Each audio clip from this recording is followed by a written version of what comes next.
basenga ntibahinduke dukize.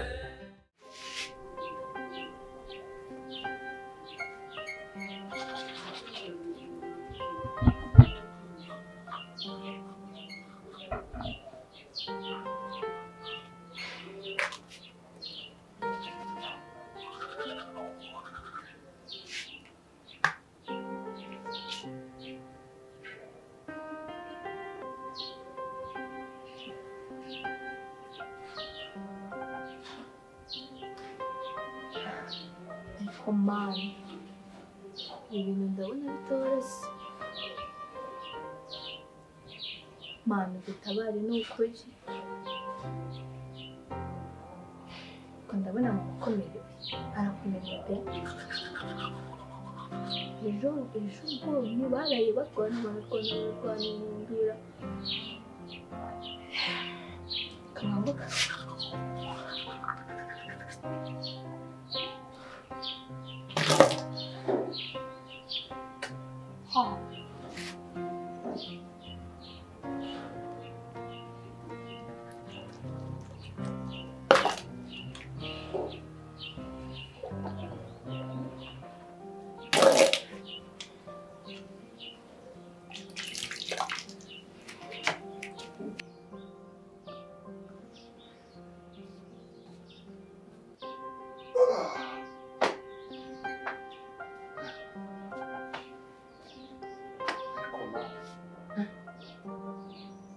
icyo naraye mbonye hano biragoye cyane. uyu niwe munezero w'agashinyaguro koko, aho umugore wanjye asigaye yinjiza abagabo mu nzu. ariko mana nibi nari ntegereje koko. ariko mana niho kuntara nta wundi niyegamije sibye wo nagatangaje ubwenda asigaye yambarishije kugeza aha ngaha bw'ubumenyi butaka amatanya. ni ibiki koko umugore wanjye ni ibiki yihaye koko. ariko mana ubu nzabigenza gute koko ko mbona agahinda kagiye kuzanyicira muri uru rugo. ubu koko nk'ibi ni ibiki? mva imbere uje kumpagara imbere umbaza ibiki? mva imbere kuko njyewe bibaye ngombwa nabisubiramo mu bijya nimugoroba. umva nkubwire papa Rubu, ibyo uri kuvuga ubisubiza aho wikuye. urinda uvuga ngo ibya nimugoroba aho wari uri Burayi. mbizi gute ko utari ufite abagore b'abazungu? wasanze se? wasanzeyo? ariko njyewe nasanze ibyo urimo sinabibona. ubu tuvuge ko wari ubereye aho igihe cyose uhamaze. ubu nta bagore b'abazungu wari ufite? ariko agasuzuguro karagoye. nari nagiye mu kazi, nari nagiye mu bagore. ariko kuki abagabo mwikunda? uri wagiye mu kazi nanjye kandi wasanze mu kazi. kazi ki se nka kara wari urimo? uriya mwana wari ukurya biriya ni kazi ki wari urimo? kandi ugahemberwa ngahe ku kwezi? kwereka amafaranga navanye mu Burayi nawe unyereka ko wakoreye mwakara akazi k'amafuta. ariko uri kumbwira ngo wari wagiye mu kazi njyewe ko wasanzemo si akazi? mbibere wa mugore we.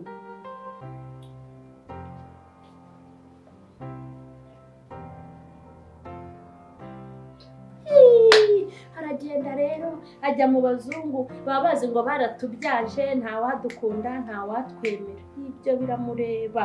icyo nzi ni uko ntabwo nzamureka tu natemera ko mbatunga ari babiri.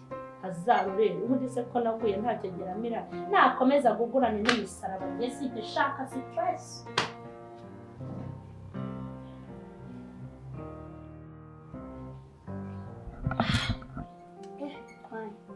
Shobora hano habaye akarwaro papa yakwishe. Manesiko birakariyemo. sugura isekeshwe hanyuma se nibyo guseka. N'ubu ndizwe n'ibyo barakaye bararagiye. abadayimoni bari muri uru rugo.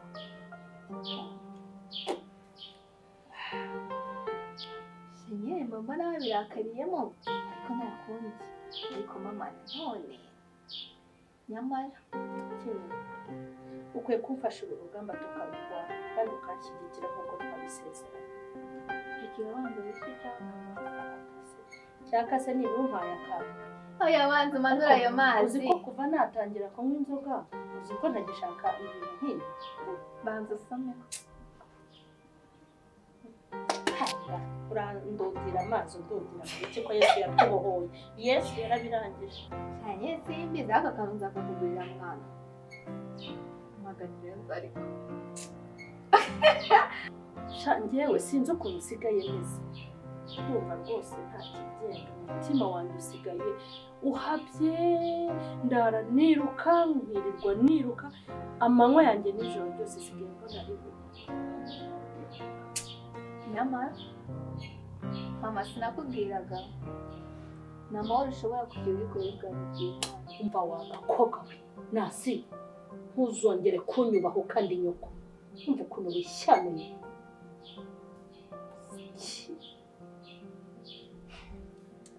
ndabona wayakayima nyamara ukuri imbere y'umunyabyaha kuryana ushobora bw'inzoka. Nasi ninde ubwiye gutyo ntuhaguruke iruhande washyanuwe. Haguruka iva imbere vuba nta soni.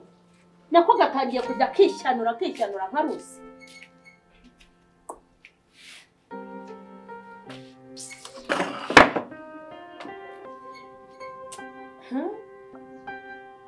Ariko rero nubwo ntutse umwana wanjye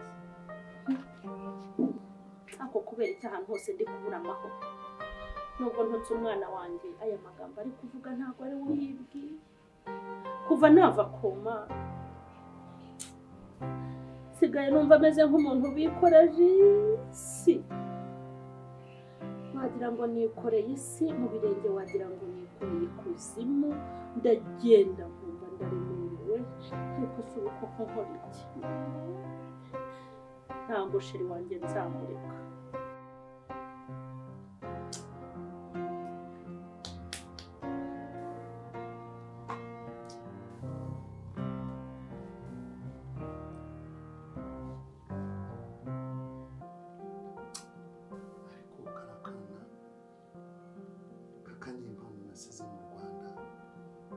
wajya kukareba kakagisha inama ko mbona ibintu byandenze, ko mbona ubuzima bwahagaze. Nzamubwire dutoke nzajya ngipfurika nongere ngipfurike ndetse mubwire none ngiye kudodesha ibirebire njye nambara ibirebire inzira yose nzanyuramo ariko sintandukane na sheri ntago nzamureka.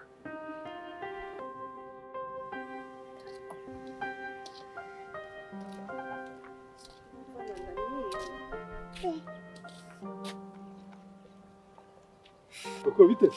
Kasema. Kuri giko. Rachamase. Ni Fabrice nzi cyangwa? Arinje kukureba ariko. Ubone ngo uko duhuriye mu nzu. Nyine ndeba ungurire dore nawe pasi twika. Ariko hindukira ndeba. Ay bye nibisanzwe ese. Ni Tereza kwakije bigeze aha gusa. Teki. Abo ndabizi iki cyangwa ntago wakigira ngo ari rubeberi. Uzamaze ko nagiye kureba ameze. Bose mama ko bigeze he nizera ko kubisa icyana hasi. Koko.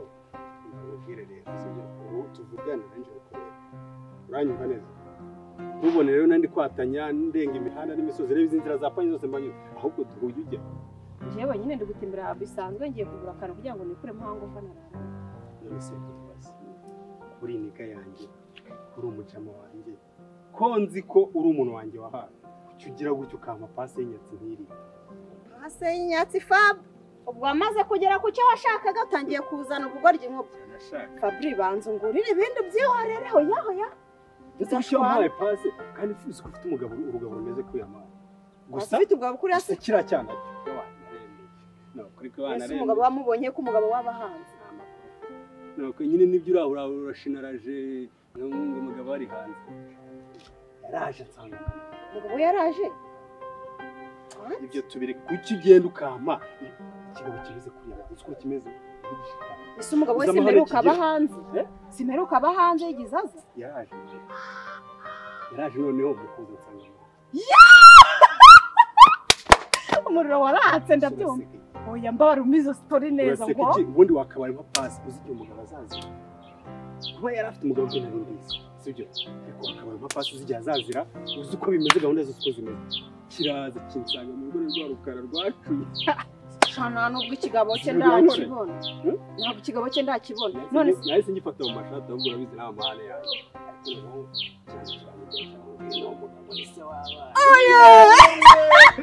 Gahise.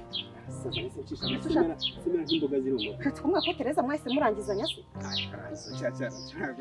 Ariko ariko kimeze neza waragaye akajosi ningasiga hari waragaye se pose naguhaye rero nimba warashimye nawe Tereza ariko nawe urabizi yaragukunze wenda sibyo nawe ndabizi atayizi kagabo mwana mwana agakoreza cyangwa se ugashaka nk'ikigabo runaka cyane iyo wakibona n'umwana ukagikubita amagaragambya akinaga hejuru sha ibyo ni ibiki hari gahunda afite ndende n'indi Tereza mwana uriya rugabo ntabwo yarwiteze yagibonye agasore nyine icyo nshakaho nanjye icyo mushaka ariko mawayite yanjye nawe urabizi ubu ni ukujya kumureba wikweza nyine mani Fabu nta birenze nimba kiriya kigo cyaragukunze reka ngende nze kuza kukivugisha ndaza kukubwira ahubwo ubwo birasaba yuko mpita njya kumureba n'akamama baruzi buri kiriya kigabo we nabyo dupanga na diri zo guhurira ahandi nta birenze mwafata na shambure mugize icyo muhuza ahubwo reka ngende mani ndumva mfite hango bajye gushaka kurama ariko n'ubundi hanze ariko n'ubundi ukagiye aya genda tankunda bebe bye sheri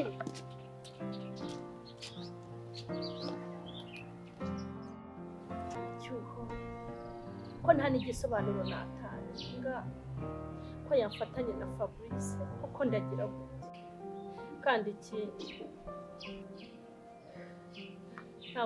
ntabwo ushobora kureka Fabrice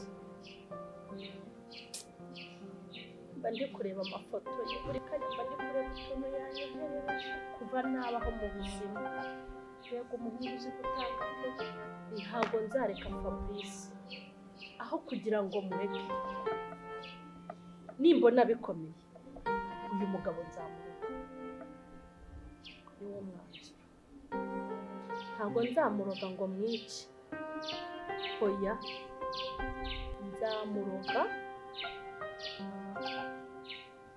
ahari umutima nzahashyira ugutwi ahari ijisho mashyira ukuboko mbese nzamuroga ku buryo urugingo ruzajya ruva mu mwanya warwo kandi ntamukozeho ku buryo ibintu byose nzajya nkora nzabimukorera mu maso ariko ntarabukwe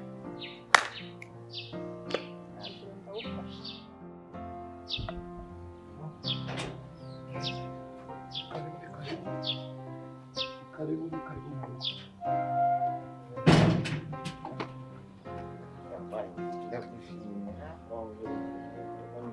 icyo kibazo wari ufite kidatiza cyo kugera mu rugo umva ikibazo imana agiye tujyana i Burayi cy'umweru okay asante urakoze cyane murakoze cyane cyane ukuri wo mugisha dagaga umugisha wa pasiteri y'umupasiteri agusaba umugisha igera ku mana ari ya nyine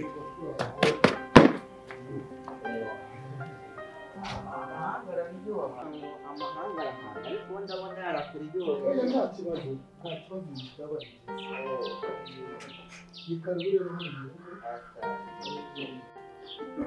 Tereza nasi mama wanyu yagiye ntabwo mbizi simbizi yagiye kandi ndabizi ntabwo yuriho si kuyirwa bisobanuye ko abwira aho agiye hose ndetse nasi warakoze uzima kutinjira ndaje ariko warakoze cyane murakoze mushobora ngo ndagire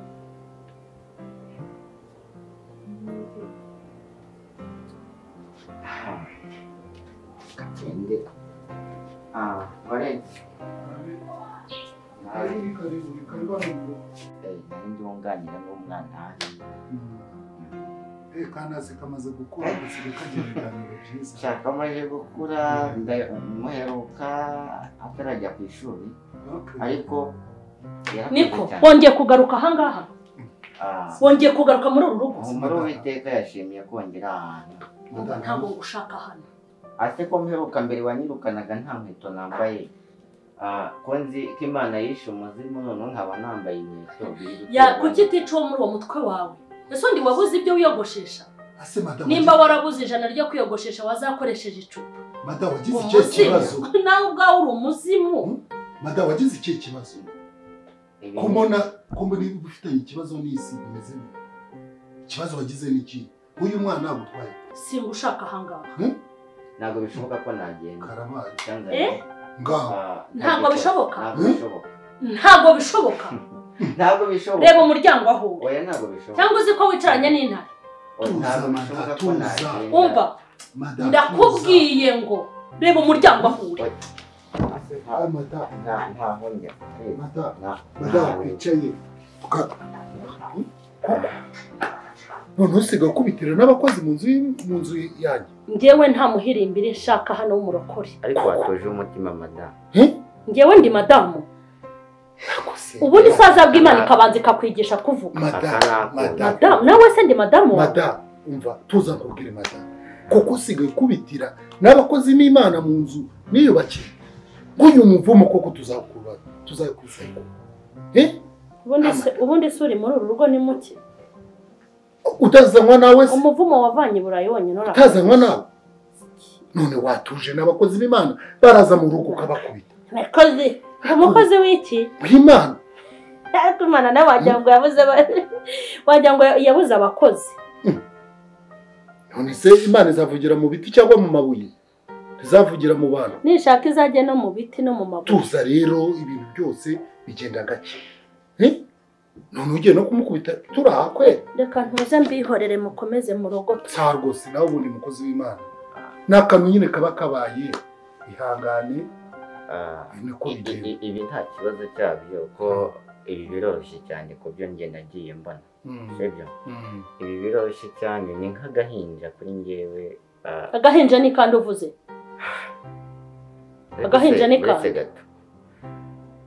ubushize ibyo wankoze urabyibuka ko nabigukoze se wagarutse kwenda icyana kuki utumvira umwuka w'Imana uzabanze ubwira Imana ikwigishe kuvuga iguteze kudidimanka nibura kanakumiro pe cyangwa wari uzi ko iyi ngiyi ari intare mwicaranye wumva uri kumwe n'intare niyo mpamvu wagarutse iyi ni intare hashobora kuba intare y'ingabo inkabi y'ingore umva gusa ku madamu waje witonda ugatuza umva vare ndumva mukozi w'Imana ugira umutima wo kwihangana kuko abazimu bari hano hantu umva mukozi w'Imana Imana yarawumpaye kandi Imana ndagushimira umutima wambaye rwose ibyo mpura nabyo ni byinshi muri ubu rugo ariko nawe ni wihangane kuko bibaho ariko se mada umwuka w'Imana aracyatuye muri wowe cyangwa waba warabaye ingwingiri mu byo kwizera ntabwo bizora ariko se wowe ni iki gitumye uhinduka mu kanya gato uravuze ngo njye ngaho bakobwa